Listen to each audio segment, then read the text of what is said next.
Assalamualaikum warahmatullahi wabarakatuh. Sahabat pencinta sejarah Nusantara, selamat datang kembali di channel kita. Pada kesempatan kali ini, kita akan menelusuri satu kisah legenda yang mungkin belum banyak diketahui oleh banyak orang, sebuah cerita tentang seorang tokoh yang awalnya hanyalah rakyat jelata, namun kemudian menjadi figur wali yang menyisakan sejarah dan makna yang sangat dalam tradisi Islam di Jawa. Cerita itu adalah kisah Sunan Geseng. Kisah Sunan Geseng bukan hanya sekedar cerita biasa, melainkan sebuah perjalanan hidup yang syarat dengan keteguhan iman, loyalitas, dan ujian yang luar biasa. Ia dikenal sebagai seorang murid dari Sunan Kalijaga, salah satu dari tokoh penyebar ajaran Islam yang legendaris di tanah Jawa. Namun, sebelum ia mendapat sebutan Geseng, yang dalam bahasa Jawa berarti hangus atau gosong, kehidupan awalnya dimulai dari hal yang sangat sederhana. Pada zaman dahulu kala, hiduplah seorang lelaki biasa bernama Cokrojoyo. Ia adalah seorang penyadap nira kelapa yang hidup di sebuah desa kecil. Setiap hari, dengan penuh ketekunan, ia bekerja di bawah terik matahari, mengumpulkan nira untuk dijadikan gula aren. Di sela-sela pekerjaannya, Cokrojoyo sering mengiringi hari-harinya dengan tembang sederhana, sebuah lagu tentang kesabaran dan ketabahan hidup. Suatu hari, ketika Cokrojoyo sedang bekerja seperti biasa, datanglah seorang tamu tak terduga yang kelak akan merubah nasib hidupnya. Tamu itu adalah Sunan Kalijaga, seorang ulama besar yang dikenal luas akan hikmah dan karomahnya dalam menyebarkan Islam di penjuru Pulau Jawa. Tanpa diduga, pertemuan singkat itu memicu perubahan dalam diri Cokrojoyo. Ia merasa terpanggil untuk mengetahui lebih dalam tentang ajaran Sang Sunan. Satu hal yang mengejutkannya adalah sebuah pengalaman kecil namun luar biasa. Setelah Sunan Kalijaga pergi, hasil gula aren yang dibuat Cokrojoyo berubah menjadi sesuatu yang tak biasa. Cokrojoyo pun memutuskan untuk mengikuti Sunan Kalijaga, bukan hanya sebagai pengikut, tetapi sebagai murid yang ingin belajar. Sunan Kalijaga kemudian memberikan sebuah ujian, sebuah tugas yang tampak sederhana namun mengandung makna besar. Ia meminta Cokrojoyo untuk tinggal di satu tempat dan menjaga sebuah tongkat bambu yang ditancapkan di tanah, sambil menunggu kedatangannya kembali.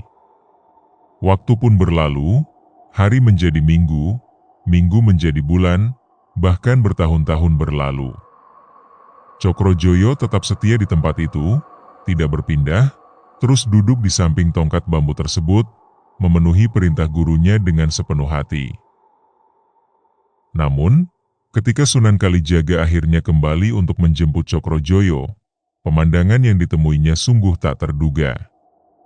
Tubuh yang setia menunggu itu tampak hangus terbakar, seperti arang yang tersisa, padahal tidak terbakar habis, hanya warnanya yang berubah menjadi gelap dan gosong. Inilah momen yang kemudian membuat Cokrojoyo dijuluki Sunan Geseng, yang tubuhnya geseng, hangus, karena ujian kesetiaan. Julukan tersebut tidak sekedar gelar biasa. Dalam budaya Jawa dan tradisi lisan, istilah geseng bukan hanya menggambarkan kondisi fisik, tetapi juga simbol dari keteguhan hati, ketabahan di tengah ujian, serta kesetiaan yang tak tergoyahkan terhadap panggilan ilmu dan iman. Sahabat sekalian, setelah peristiwa ujian panjang itu, ketika tubuh Cokrojoyo tampak geseng karena kesetiaannya menjaga amanah sang guru, maka sejak saat itulah ia tidak lagi dikenal sebagai rakyat jelata biasa. Ia telah ditempa oleh kesabaran, dibakar oleh waktu, dan dimurnikan oleh ketaatan. Gelar Sunan Geseng pun melekat bukan sebagai ejekan, melainkan sebagai penghormatan. Di hadapan gurunya, Sunan Kalijaga menyaksikan bukan sekadar murid yang patuh, tetapi jiwa yang telah melewati ujian fana dan lahir kembali dalam kekuatan ruhani. Dari situlah dimulai fase baru dalam kehidupan Sunan Geseng, fase pengabdian dan penyebaran ajaran. Hadirin yang dimuliakan, dalam tradisi lisan masyarakat Jawa, nama Sunan Geseng dikenal bukan hanya karena ujian hangusnya, tetapi juga karena karomah yang menyertainya setelah itu. Dikisahkan bahwa setelah berguru secara mendalam, ia memperoleh kepekaan batin yang luar biasa. Ia mampu membaca kegelisahan masyarakat sebelum mereka mengucapkannya. Ia hadir bukan sebagai penguasa, bukan pula sebagai bangsawan, melainkan sebagai bagian dari rakyat kecil, karena ia memang berasal dari sana. Ada riwayat yang menyebutkan, di sebuah desa yang dilanda kekeringan, Sunan Geseng mengajak masyarakat untuk bermuhasabah, memperbaiki akhlak, dan mempererat persaudaraan.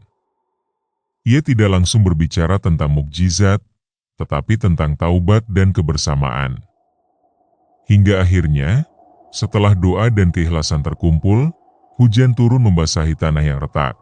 Apakah itu sekadar kebetulan? Ataukah buah dari doa seorang wali? Sahabatku, sebagaimana gurunya, Sunan Kalijaga, Sunan Geseng tidak berdakwah dengan kekerasan atau paksaan. Ia memahami betul bahwa masyarakat Jawa saat itu telah memiliki tradisi dan budaya yang kuat. Maka pendekatannya adalah pendekatan hati. Ia berbicara dengan bahasa rakyat. Ia duduk bersama petani, berbincang dengan penyadap nira, menemani nelayan, dan menyapa pedagang kecil. Ia mengajarkan bahwa Islam bukan agama yang jauh dari kehidupan, tetapi hadir dalam setiap tarikan napas dan tetes keringat. Ajarannya sederhana, bahwa bekerja adalah ibadah, bahwa sabar adalah kekuatan, bahwa setia pada amanah lebih mulia daripada sekadar pandai berbicara. Dan justru karena kesederhanaannya itu, ajarannya meresap perlahan namun kuat. Hadirin yang dirahmati Allah, jika kita renungkan, Geseng bukan sekadar kisah tubuh yang menghitam. Ia adalah simbol perjalanan jiwa. Seperti kayu yang dibakar, ia kehilangan bentuk lamanya, tetapi menghasilkan bara yang memberi cahaya. Sunan Geseng adalah gambaran bahwa seseorang tidak harus lahir dari keturunan bangsawan untuk menjadi mulia. Ia hanyalah rakyat biasa. Namun kesetiaan dan ketekunan menjadikannya bagian dari mata rantai penyebar cahaya Islam di tanah Jawa. Ia membuktikan bahwa jalan menuju derajat tinggi bukan melalui kekuasaan, tetapi melalui pengabdian. Seiring waktu, pengaruh Sunan Geseng semakin luas.